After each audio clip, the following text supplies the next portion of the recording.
Hello guys. तो यहाँ पे हम लोग बात करेंगे ह्यूमन बिहेवियर का। तो ह्यूमन बिहेवियर बहुत सारे टाइप के होते हैं और यह एक सब्जेक्टिव मैटर है, यह ऑब्जेक्टिव मैटर नहीं है। सब्जेक्टिव मैटर का मतलब यह है कि यह बहुत वास्ट सब्जेक्ट है, लेकिन हम आपके जो जीवन से रिलेटेड है, जो लॉजिकल है, और अगर आप इसको अपने जीवन में लागू करते हैं तो आपको जो है एक अच्छा जीवन को जी सकते हैं। तो हम इस पॉइंट पे आपसे बात करेंगे। तो इसमें क्या बात करेंगे हम आपसे, इसमें सिंपल सा एक बात करेंगे कि जनरली हम लोगों का एक नेचर होता है। वो नेचर ये होता है कि हम लोग एक ही थॉट को सारे जगह पे अप्लाई कर देते हैं, और उसका नतीजा ये होता है कि हमारा जो रिजल्ट है वो गड़बड़ हो जाता है और या हमारा जीवन अस्त व्यस्त हो जाता है। जैसे मान लीजिए कि जनरली हम लोग इसको नॉर्मल भाषा में या सामान्य लैंग्वेज में बोलना है कि एक ही झाड़ू से सबको बाहर देना। जैसे मान लीजिए कि हम ये बोलते हैं कि आ, कोई भी, जैसे मान लीजिए कि हिंदू धर्म के लोग मुस्लिम धर्म के विरोधी होते हैं, तो यह एक झाड़ू से सबको बाहर ना हो गया, ऐसा नहीं हो सकता है ना।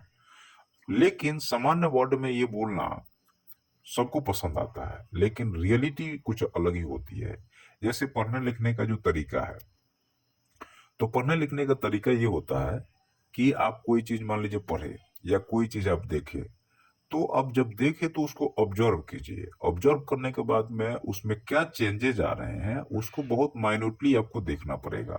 लेकिन हम लोग क्या करते हैं, चीजों को बहुत ही ऊपर ऊपर से देखते हैं।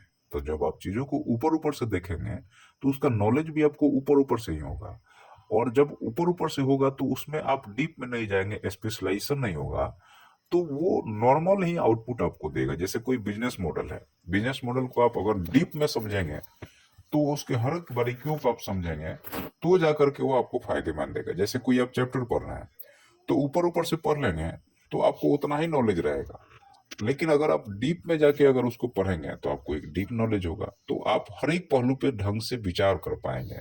तो यहाँ पे जब भी आप कोई भी चीज को सुनते हैं और समझते हैं, तो आपके पास जितना ज्ञान है उसी के आधार पे आप जज करते हैं कि यह सही है कि गलत है। लेकिन यह सही नहीं है। हमें हमेशा नई चीजों को सीखते रहना पड़ेगा, समझते रहना पड़ेगा, तो ही जाके आप जो है सो सही निर्णय की तरफ बढ़ पाएंगे। लेकिन हम लोग क्या चाहते हैं कि नया चीज नहीं सीखना है, और जो पुरानी चीजें हैं उसी के आधार पर नई चीजों को भी जज करने लगते हैं। लेकिन वो चीजें हो सकता है कि आपके सोच से बहुत परे हो। तो इसलिए हमें जब भी कोई भी किसी से भी बात कर रहे हैं, किसी से भी कुछ कह रहे हैं, तो सीधे मत कह दीजिए, आप उसको पहले उसको सोचिए। और जनरली बोलने से तो पहले हमें 10 बार सोचना चाहिए। कम बोलिए, ज्यादा सुनिए, ये जनरली लोग बोलते हैं। इसका एक नेचर ये होता है कि जब आप कम बोलेंगे और ज्यादा सुनेंगे तो आपका ऑब्जर्वेशन कैपेसिटी बढ़ेगा। और मैं हमेशा ये बोलता हूँ कि कोई भी आप काम करते हैं या जीवन में जो सक्सेस है, आप जाके देखिएगा, उसका ऑब्जर्वेशन कैपेसिटी बहुत अच्छा है। मतलब चीजों को वो बहुत अच्छे से देख रहा है, लॉजिकल रूप में देख रहा है। और मान लीजिए कि आपने, आप देखिएगा, आप कोई चीज को देखते हैं, जैसे मान लीजिए किसी भी चीज को आप देख रहे हैं, तो आपका दिमाग जो दिखाना चाहता है आप वही देखेंगे।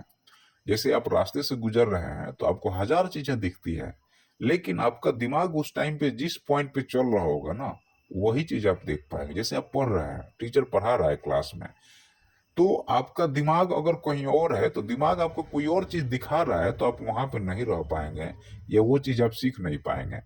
तो ये सब का सब जितना भी सारा चीज है ना, यह सब चीज दिमाग का खेल है। जैसे आप ऑब्जर्व करेंगे, एक और ऑब्जर्वेशन मैं आपको बहुत सुंदर बता रहा हूँ, इस चीज को आप ध्यान से सुनिएगा। होता क्या है कि जैसे आप अपने आंख को जब बंद करते हैं और जब आप अपने आंख को खोलते हैं, तो जैसे ही आप आंख को बंद करेंगे तो दिमाग का जो एनर्जी का जो शिफ्ट है, वो दिमाग में जो शिफ्ट जो पहले से मेमोरी है वहां चला जाएगा। तो आप वही चीज सोचना और समझना शुरू कर देंगे, बाहर की चीज भूल जाएंगे। और जैसे ही आप आई खोलेंगे आपको नया चीज दिखने लगेगा, तो दिमाग के जो एनर्जी है शिफ्ट होकर उस जगह पे चली गई। लेकिन उसमें भी आपको जो दिमाग दिखाएगा ना, या दिमाग में जो चल रहा है वही चीज आप देखेंगे। तो इसका ये मतलब हुआ कि आप प्रेजेंट में नहीं जी रहे हैं। जो दिमाग दिखा रहा है, दिमाग क्या करता है, दिमाग पुरानी चीजों को रिकॉर्ड करता है। तो दिमाग पुरानी चीजों को रिकॉर्ड करेगा, वही दिखाएगा, वही आप देखेंगे। ठीक है, इस वीडियो में इतना ही है। धन्यवाद।